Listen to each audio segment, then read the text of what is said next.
Harare వేదికగా జింబాబ్వేతో జరిగిన second టీ20లో team India ఘన విజయం సాధించింది. ఘన విజయం అంటే ఇలాంటి విజయం కాదండోయ్.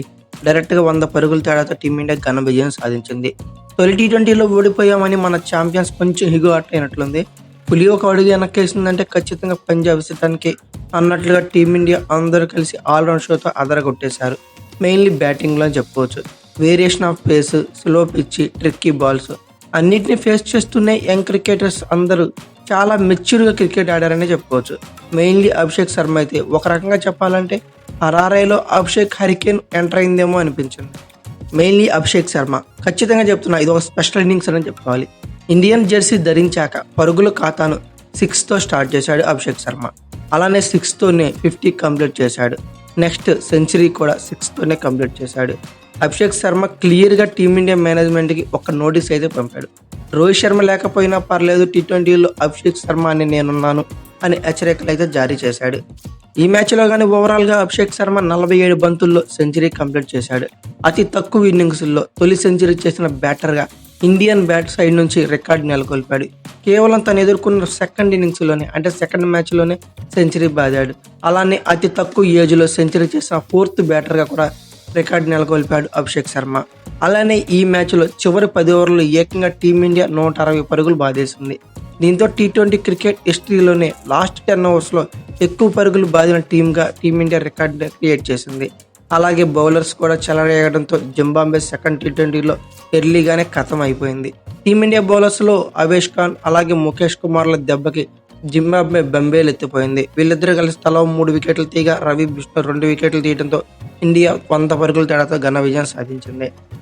అయితే ముందుగా టాస్ గెలిచి బ్యాటింగ్ చేసిన టీమిండియాకి ఆదిలోనే షాక్ తగిలింది. ముజర్బానీ తన తొలి ఓవర్లోనే 4 బంతుల్లో 2 పరుగులు చేసిన కెప్టెన్ గిల్ని అవుట్ చేశాడు.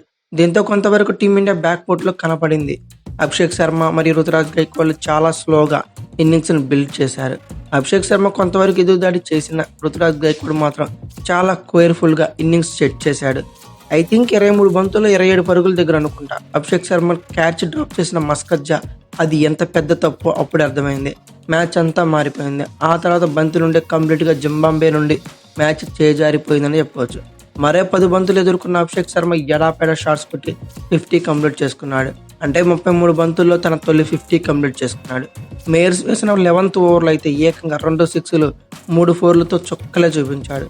తర్వాత మరింత చెత్తకొట్టిన అభిషేక్ శర్మ కేవలం 47 బంతుల్లోనే మొదటి సెంచరీ కంప్లీట్ చేసుకున్నాడు. 23 బంతులు 27 పరుగులు తర్వాత ఎదుర్కొన్న 24 బంతుల్లోనే 73 పరుగులు చేశాడు. ఓవరాల్గా 7 4లు 8 6లతో ఎగ్జాక్ట్గా సెంచరీ కొట్టి అవుట్ అయ్యాడు. అప్పటిదాకా ఆచి తూచు ఆడిన రుతురాజ్ గైక్వాడ్ ఒక్కసారిగా గేర్స్ మార్చి చెత్త కొట్టేశాడు. అలానే అప్పుడే బ్యాటింగ్కి వచ్చిన రింకు సింగ్ రావడంతోనే 5th గేర్లో బ్యాటింగ్ చేశాడు. రుతురాజ్ గైక్వాడ్ అలానే రింకు సింగ్లు ఇద్దరు నెక్స్ట్ లెవెల్లో బ్యాటింగ్ చేయడంతో చివరి 5 ఓవర్లో టీమిండియా ఏకంగా 82 పరుగులు రాబట్టింది. అయితే 11 నుండి 15 ఓవర్ల మధ్య 78 పరుగులు సాధిస్తే ఇక చివరి 5 ఓవర్లలో ఏకంగా 82 పరుగులు కొట్టారు. అయితే రింకు సింగ్ 22 బంతుల్లో 2 4లు 5 6లతో 48 పరుగులు చేసి చివరి దాకా నాట్అవుట్గా ఉన్నాడు. అదర్ ఎండ్లో ఉన్న రుతురాజ్ గైక్వాడ్ కూడా 47 బంతుల్లో 11 4లు 1 6తో 77 పరుగులతో చివరి దాకా నాట్అవుట్గా ఉన్నాడు. దీంతో నిన్నటి 20 ఓవర్లో టీమిండియా 234 పరుగులు చేసి కేవలం 2 వికెట్లు మాత్రమే కోల్పోయింది. భారీ లక్ష్య ఛేదనలో జింబాబ్వే కంప్లీట్గా తేలిపోయింది. భారత పేసర్ల దాటికి బంబేలెత్తిన ఆ జట్టు ఏ దశలోనూ గెలిచేలా కనబడలేదు. యాక్చువల్గా చెప్పాలంటే మ్యాచ్ 1 సైడ్ జరిగిందేమో అనిపించింది. ముఖేష్ అలాగే అవేష్ ఖాన్ జింబాబ్వే వెన్ను విరిచేశారు. ముఖేష్ తొలి ఓవర్లోనే కయాని అవుట్ చేసి జింబాబ్వే పతనాన్ని ఆరంభించాడు. కాసేపు చెలరేగి ఆడిన బెన్నెట్ 9 బంతులు 26 పరుగులు చేసి రవి బిష్ణయ్కి చిక్కిపోయాడు. ఆ తర్వాత మేయర్స్ 0, సికిందర్ రాజా కెప్టెన్ 4 పరుగులతో అవేష్ ఖాన్ అయితే ఎక్కువసేపు కీజులో నిలవనిలేదు వీళ్ళిద్దరిని. ఇక జింబాబ్వే 46 పరుగులకి 4 వికెట్లు కోల్పోయింది. ఒకవైపు పోరాడుతున్న మధువేరాకు సహకారం లేకుండా పోయింది. క్యాంబెల్ 10 పరుగులతో కాసేపు నిలిచినా అది కాసేపు అయిపోయింది. ఒక దశలో జింబాబ్వే 72 పరుగులకి 4 వికెట్లుగా నిలిచింది. కాకపోతే తర్వాత 3 వికెట్లు పటా కుప్పకొలిపోయాయి. క్యాంబెల్ని సుందర్ అవుట్ చేస్తే మాండాండే రవి బిష్ణు అవుట్ చేశాడు. మస్కజ్జా 1 పరుగు చేసి రన్అట్ అయ్యాడు. దీంతో 76 వికెట్లుగా జింబాబ్వే కాసేపట్లో నిలిచింది. అంటే 72 పరుగులు 4 వికెట్లుగా ఉన్న జింబాబ్వే ఫ్రాక్షన్ ఆఫ్ సమ్ 6 రన్స్లోనే 76 పరుగులకి 7 వికెట్లు కోల్పోయింది.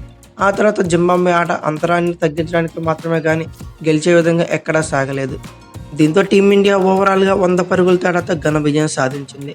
దీంతో 5 టీ20ల సిరీస్లో గాను భారత్ 1 గెలిచి జింబాబ్వే 1 గెలిచి 1-1తో సిరీస్ డ్రాగా ఉంది ప్రజెంట్. ఇక మూడో టీ20 వచ్చేందుకు 10వ తారీఖు జరగనుంది. ఈ వీడియో కనుక మీకు నచ్చినట్లయితే like, share, comment plus subscribe చేసుకోండి. అలాగే పక్కనే ఉన్న బెల్ ఐకాన్ నొక్కడం మాత్రం మర్చిపోకండి. Thank you for watching. Have a nice day.